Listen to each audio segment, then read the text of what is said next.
A continuación estudiaremos sobre el juicio ejecutivo cambiario.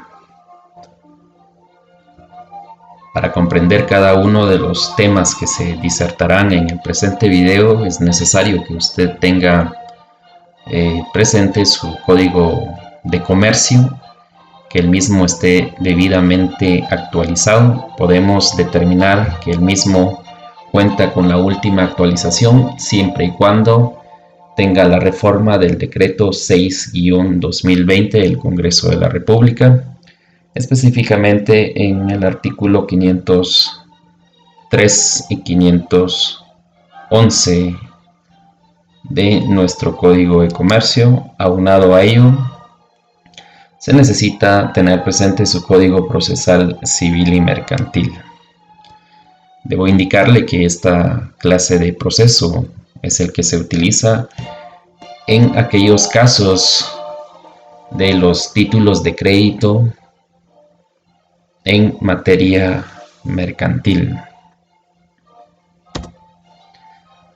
Ya usted ha estudiado cursos de Derecho Mercantil en el que tuvo a bien analizar los diferentes títulos de crédito desde el artículo 385 hasta el 614 del Código de Comercio. Estudió las características, definiciones y requisitos de cada uno. Por tal motivo ya no se explicará de forma individual cada uno de estos, sino simplemente nos centraremos a determinar cuál es el trámite para hacer valer las obligaciones contenidas en cada uno de ellos. Aquella persona que es titular de un título de crédito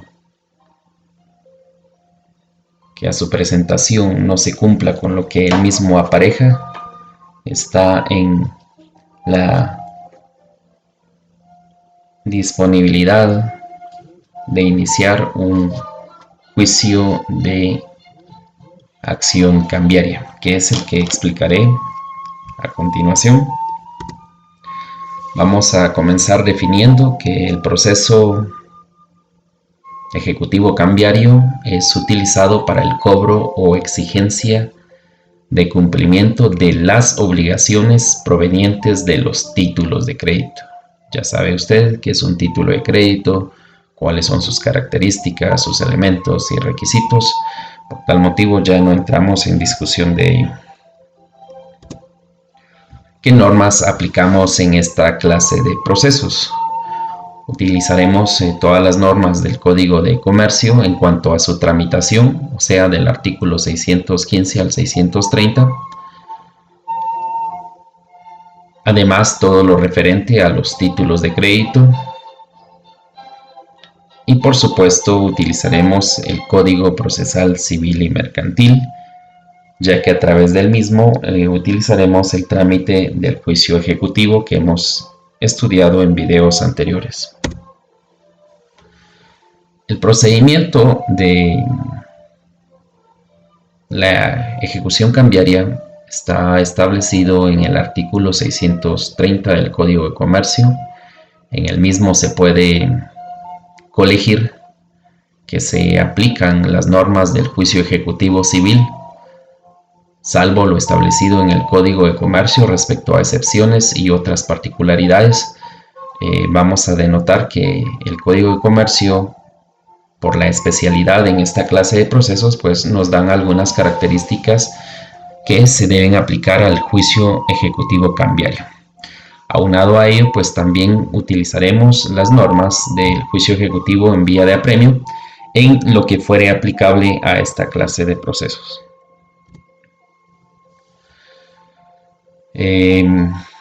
Consideramos prudente mencionar, antes de comenzar con la explicación del procedimiento, a indicar lo que establece el artículo 630 de nuestro Código de Comercio.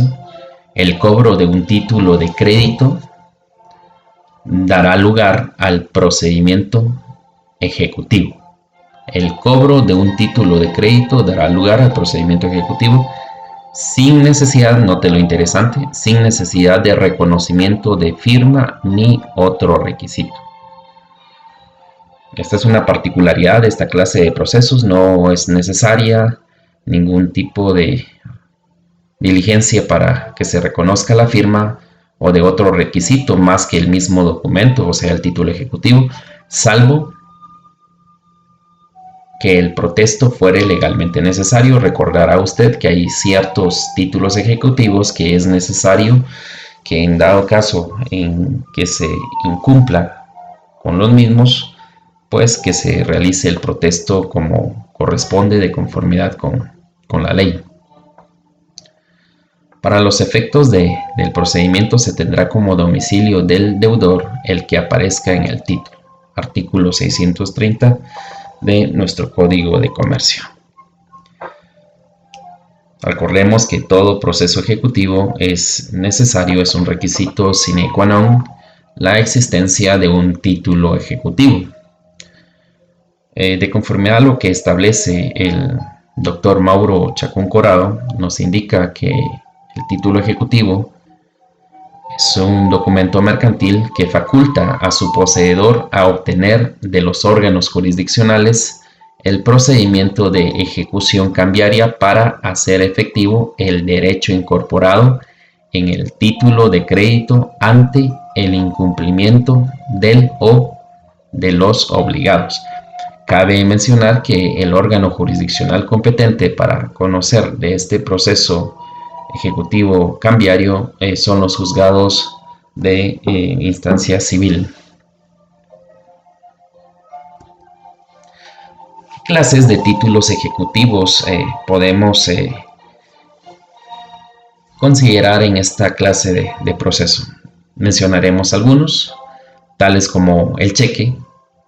Debemos recordar que para que pueda hacerse valer este derecho, el cheque debe ser presentado dentro de los siguientes 15 días calendario a la fecha en la que se fue emitido, de conformidad con el artículo 502 del Código de Comercio.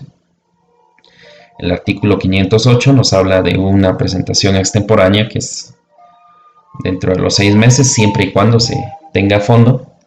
Por su parte, el artículo 511 habla del protesto. Yo le indicaba hace un momento que es necesario tener las reformas del Código de Comercio, las últimas que se han gestado en esta norma jurídica. Le haré la proyección. Entonces, veamos, es la publicación en el Diario de Centroamérica del lunes 23 de marzo del año 2020. Si usted no tiene esta reforma, sugiero entre a la página del Congreso, busque el decreto 6-2020 para poderlo incorporar a su código. Este decreto 6-2020 lo que trae son reformas al Código de Comercio, tal como lo indica acá.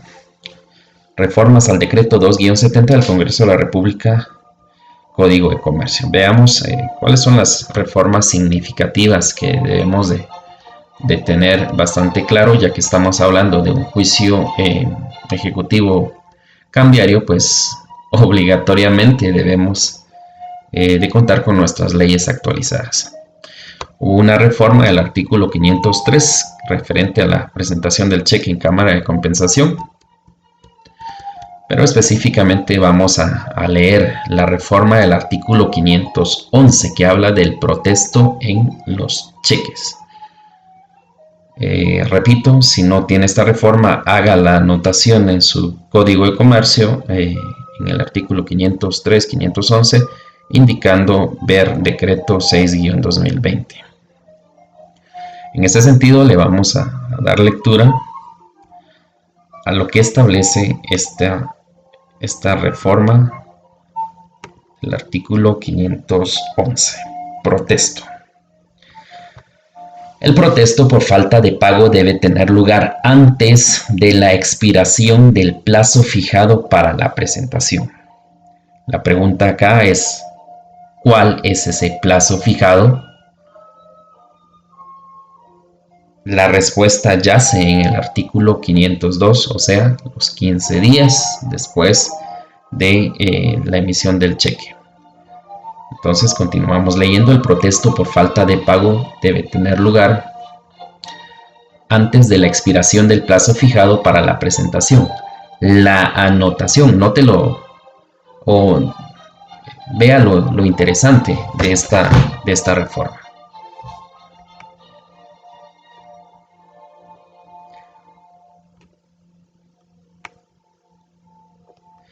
La anotación que el banco coloque o haga acompañar al cheque físico o al cheque digitalizado de haber sido presentado en tiempo, o sea, dentro de los 15 días, y no pagado total o parcialmente, surtirá los efectos del protesto.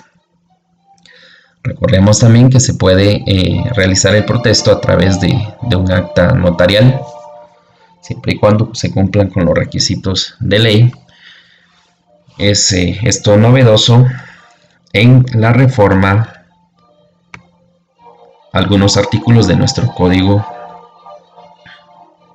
de Comercio. La vigencia de este decreto es 8 días después de su publicación. Eso significa que a la presente fecha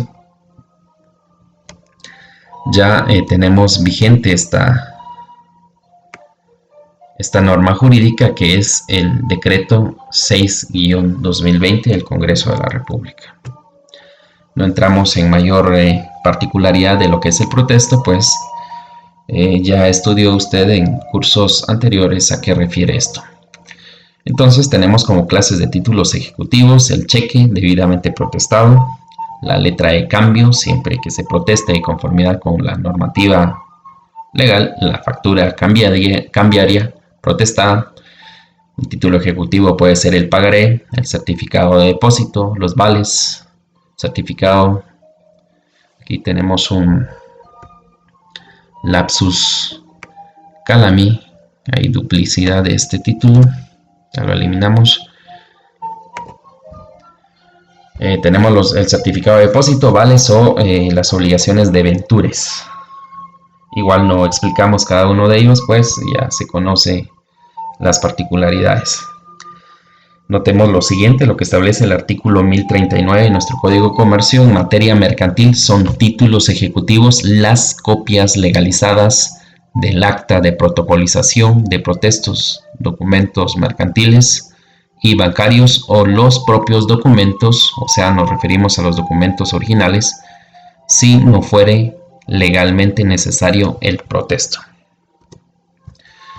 Muy bien, ahora veamos qué es una acción cambiaria.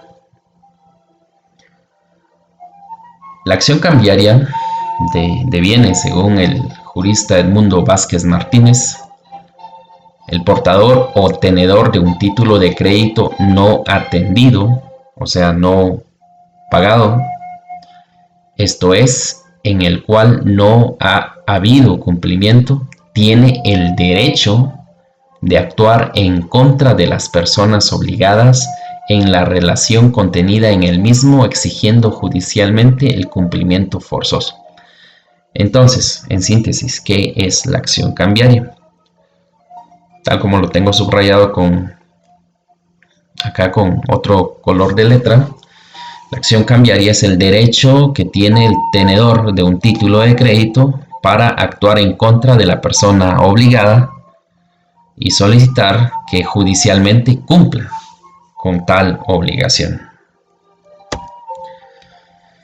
El ejercicio de la acción cambiaria está sujeto a los siguientes supuestos, tal como lo establece el artículo 615 de nuestro Código de Comercio. Numeral primero, en caso de falta de aceptación o de aceptación parcial, en caso de falta de pago o de pago parcial, cuando el librado o el aceptante fueren declarados en estado de quiebra, de liquidación judicial, de suspensión de pagos de concurso o de otra situación equivalente. En esos casos procede el ejercicio de la acción cambiaria. 615 Código de Comercio. Nuestro Código de Comercio tiene una clasificación de la acción cambiaria, siendo bipartita, contendiendo en primer caso la acción cambiaria directa. Sabemos que estamos ante una acción cambiaria directa cuando se deduce o se inicia en contra del principal obligado o sus avalistas, tal como lo establece el artículo 621 Código de Comercio. Si queremos saber qué es el obligado principal, pues leeremos el artículo 621 del Código de Comercio. ¿Qué reclamaciones se pueden gestar en la acción cambiaria directa? Todas aquellas contenidas en el artículo 617 Código de Comercio. Por su parte, la segunda clase de acción cambiaria es la de regreso. Esta procede cuando se ejercita contra cualquier otro obligado.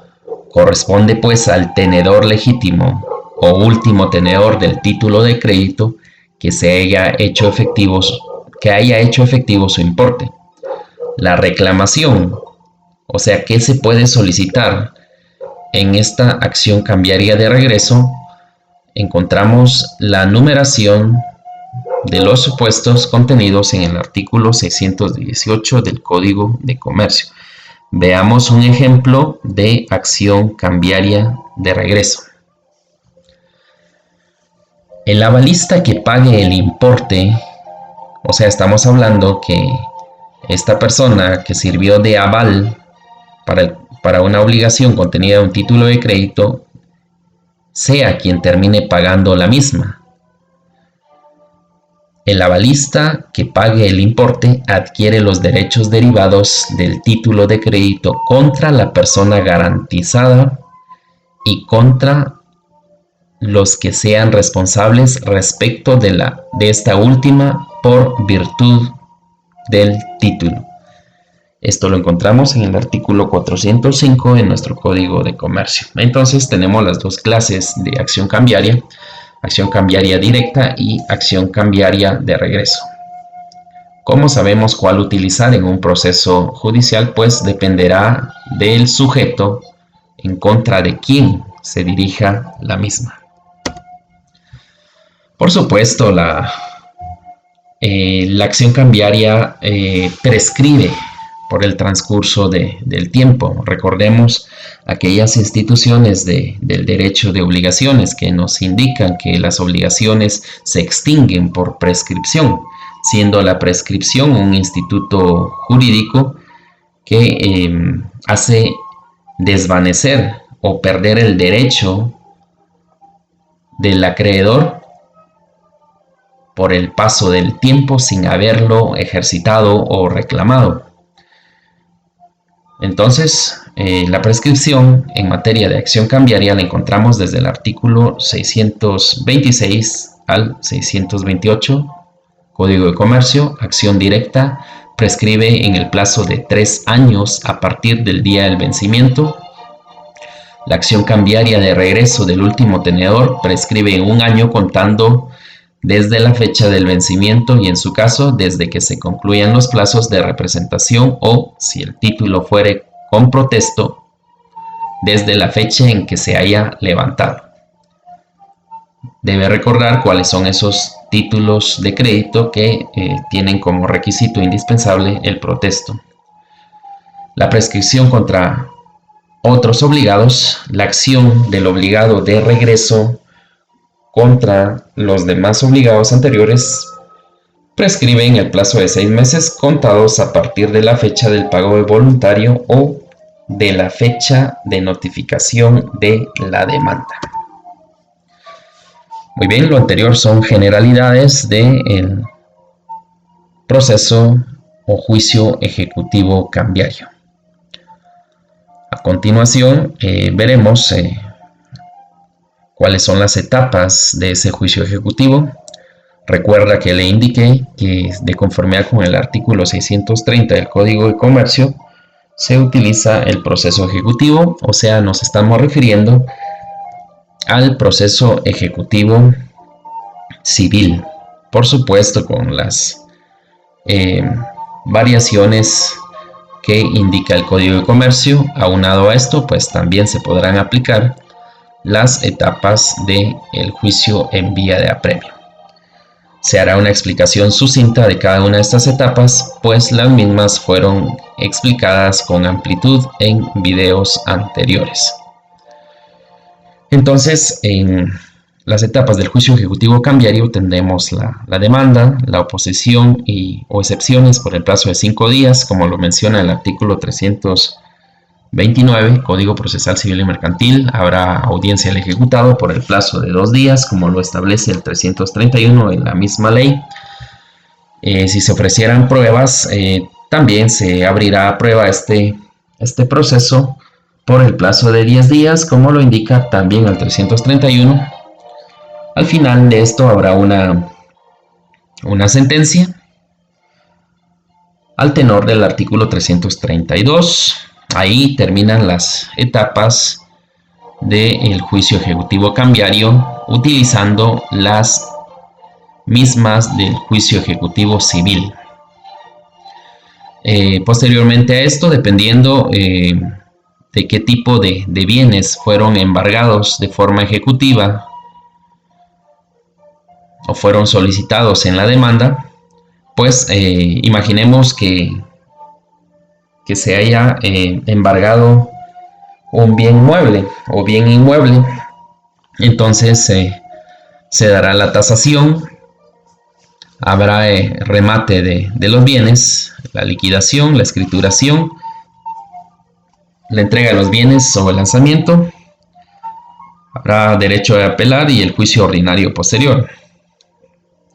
Nótese estas etapas que están subrayadas, y están subrayadas porque ellas no se aplican cuando el embargo se haya dado sobre cuentas bancarias o sobre sueldos, porque automáticamente después de la sentencia, si fuera el caso de embargo de salarios o cuentas bancarias, después de la sentencia vendrá la liquidación, y después de la liquidación vendrá el pago al acreedor.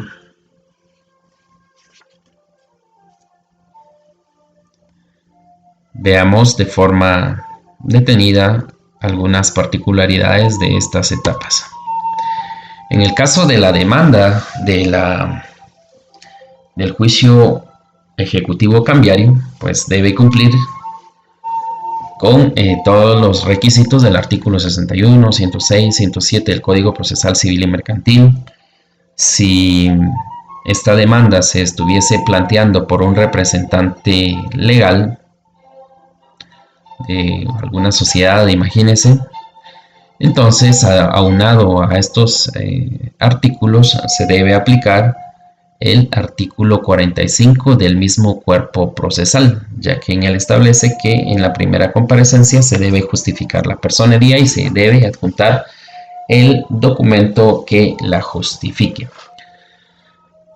Es lógico que a la demanda se le debe adjuntar el título ejecutivo que se trate, o sea, cualquiera de los mencionados con antelación, que son los títulos de crédito, o bien a los títulos de crédito, a los títulos ejecutivos que hace alusión el artículo 327, numeral cuarto de nuestro Código Procesal Civil y Mercantil. Entonces se plantea la demanda con todos los requisitos de ley.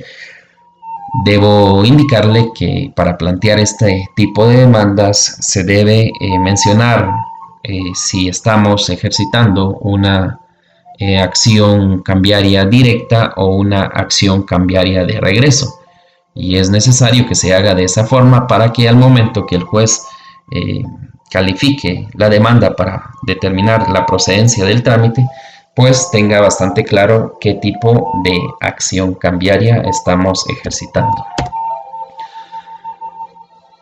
Muy bien, presentada la demanda con sus requisitos de ley y con las copias a que hace alusión el artículo 63 del Código Procesal Civil y Mercantil, el juez calificará el título ejecutivo y despachará mandamiento de ejecución, ordenando el requerimiento y embargo de bienes de la parte ejecutada. Recordará usted todas las clases de embargo que vimos en su momento.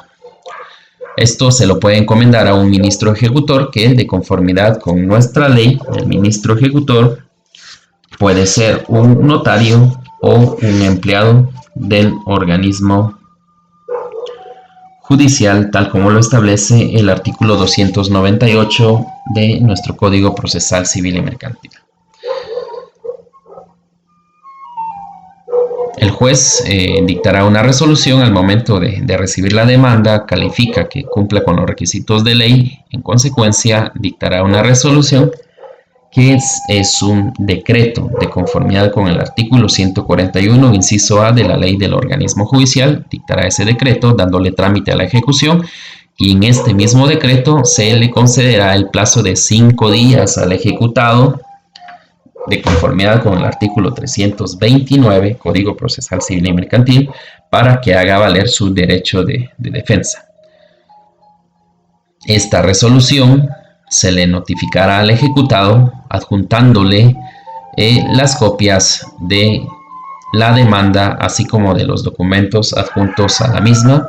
Se notificará de la misma manera a la parte ejecutante como parte ejecutada. A los dos sujetos procesales se les notificará y en consecuencia comenzarán a moverse los plazos. Recordemos que en la resolución de trámite se le concede el plazo de 5 días al ejecutado, se le confiere ese plazo para que haga valer su derecho de defensa. Su derecho de defensa lo puede ejercer planteando una simple oposición o oponiendo excepciones. Y aquí encontramos una particularidad de los juicios ejecutivos cambiarios, que las excepciones que se pueden utilizar dentro de esta clase de procesos solo son aquellas taxativamente enunciadas en el artículo 619 de nuestro Código de Comercio. Solo esas excepciones podrán utilizarse. Usted tendrá la oportunidad de leer cada una de ellas. Podría mencionarle algunas: la excepción de incompetencia, la excepción de falta de personalidad del actor, excepción de caducidad y prescripción, todas aquellas relativas a la no negociabilidad del título. Y ese artículo 619 nos indica las excepciones que se pueden utilizar en esta clase de procesos. Debo indicarle que solo estas excepciones se pueden plantear con el nombre que la misma legislación le da, o sea, estamos ante excepciones de numerus clausus, o sea, número cerrado. Fuera de ellas no podrá plantearse ninguna excepción. Y por supuesto, la conditio sine qua non para poder realizar la oposición es que ésta vaya razonada, o sea, debe expresar los motivos jurídicos del por qué no está de acuerdo con la ejecución y puede ofrecer pruebas de ser necesario. Esta oposición, como estamos ante un proceso eminentemente escrito, pues se presentará a través de un memorial. Este memorial pues debe cumplir con todos los requisitos de ley. Refiérome al artículo 61, 106, 107. Y si quien plantea la oposición es un representante legal, pues también debe acogerse al artículo 45 del Código Procesal Civil y Mercantil. El trámite de la oposición y las excepciones pues se realizará durante el proceso, tal como lo establece el artículo 331 de nuestro Código Procesal Civil y Mercantil. Recordemos que tanto la oposición como las excepciones serán resueltas en sentencia de conformidad con el 332.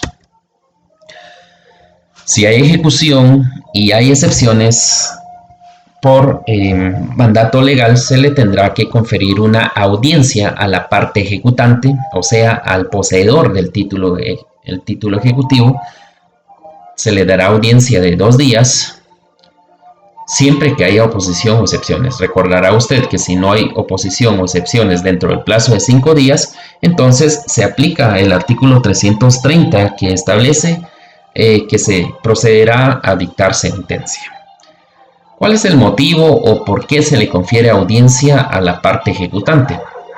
El motivo es para que se manifieste sobre la oposición o excepciones. Es opcional, o sea, no es obligatorio. Si el ejecutante considera no interesarle evacuar esta audiencia, pues no hay ningún inconveniente, ya que al tenor de nuestro artículo 331 nos establece que con la contestación o sin ella se mandará a recibir las pruebas. Esta audiencia pues se evacuará por escrito, y si desea la parte ejecutante ofrecer pruebas, puede realizarlo. Este memorial únicamente debe cumplir con los requisitos del artículo 62 de nuestro Código Procesal Civil y Mercantil. El periodo de prueba en esta clase de juicio ejecutivo de acción cambiaria será de 10 días, como lo establece el 331. La procedencia, pues a solicitud de parte o de oficio. Se tendrán que, una vez que se abra a prueba, las partes tendrán que proponer sus medios correspondientes a través de memorial.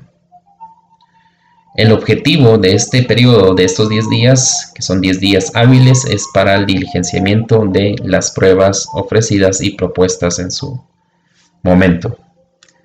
¿Qué normas se aplican en esta etapa de prueba? Pues todas aquellas del juicio ordinario, siempre y cuando no contraríen la naturaleza del juicio ejecutivo. No existe plazo extraordinario de prueba. Una vez vencido el plazo de prueba, entonces se procederá a dictar sentencia de juicio ejecutivo cambiario. Recordemos, la sentencia se puede dictar en 2 momentos o en 2 supuestos. Número 1, cuando se vence el periodo de prueba, o sea, los 10 días que vimos en la diapositiva anterior. Después de vencidos los 10 días, se procede a dictar la sentencia correspondiente, en la que se establece si ha lugar o no a la ejecución.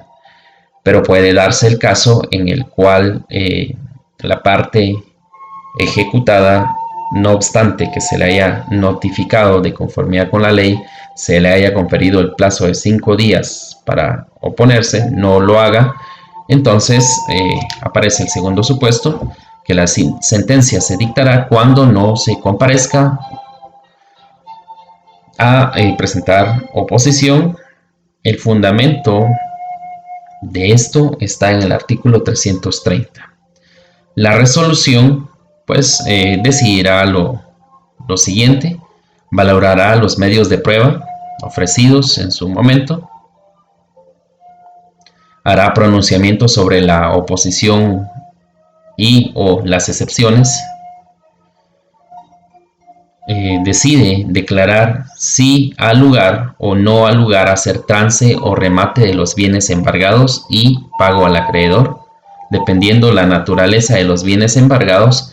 Así continuaremos en la siguiente etapa. Si fueron bienes muebles, bienes inmuebles, pues habrá tasación, habrá publicación de dictos, habrá remate, liquidación y todas las demás etapas que veremos a continuación. Por el contrario, si el embargo fue únicamente sobre sueldos o cuentas bancarias, pues después de la sentencia, una vez que esta quede firme, se procederá a la liquidación y posteriormente a la entrega o el pago al acreedor, tal como lo menciona el artículo 320. Si el embargo se hubiere trabado en dinero efectivo o en depósitos bancarios, al estar firme el auto que apruebe la liquidación, el juez ordenará se haga el pago al acreedor.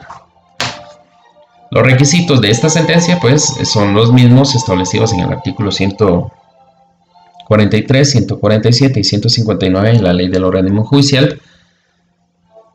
Una vez dictada la sentencia, pues se tendrá un plazo prudente para presentar una apelación de parte sea del ejecutante o ejecutado, dependiendo de quién no esté de acuerdo con la misma. Pero en el supuesto de que no se haya presentado una apelación, entonces continuamos con las siguientes etapas, que son las propias del juicio ejecutivo en vía de apremio, que son la tasación.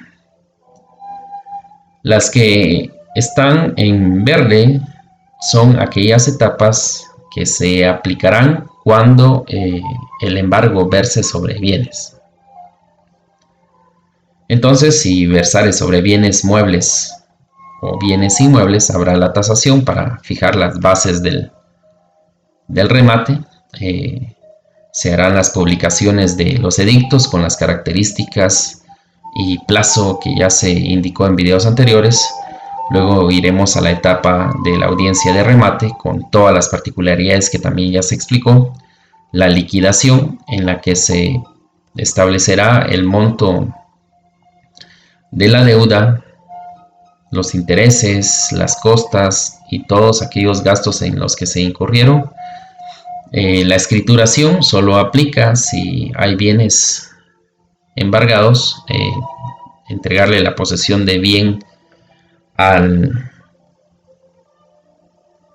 sea a los postores o al acreedor, dependiendo la naturaleza de cómo se haya resuelto la audiencia de remate.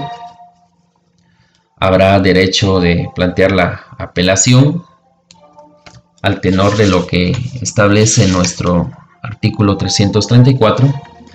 Y después de esto tendríamos el juicio ordinario posterior, que es opcional. Si aquella parte que resultó vencida considerare que en este caso sería específicamente el ejecutado, si fue vencido, y si considerare iniciar un proceso ordinario para revisión de todo lo acontecido en el juicio ejecutivo cambiario, pues está en la disponibilidad de hacerlo de conformidad con nuestro artículo 335, con todas las particularidades que se le explicaron en videos anteriores. En síntesis, esto ha sido lo referente a la tramitación del proceso ejecutivo cambiario utilizado en el ámbito del derecho mercantil para solicitar el cumplimiento de las obligaciones provenientes de los títulos de crédito. Recordemos entonces las normas utilizadas para la tramitación de esta clase de procesos. Es necesario que usted conozca cuáles son las diferentes etapas para poderlas aplicar de forma concreta en el ejercicio de la profesión. Recuerde, lo que se le está explicando son generalidades, son cuestiones bastante concretas de este tema. Se requerirá el estudio, la dedicación y el compromiso de su parte para poder indagar utilizando sus leyes, utilizando sus textos en los que está plasmada la doctrina para la aplicación de los procesos ejecutivos cambiarios. Eso ha sido todo en nuestra explicación y hasta pronto.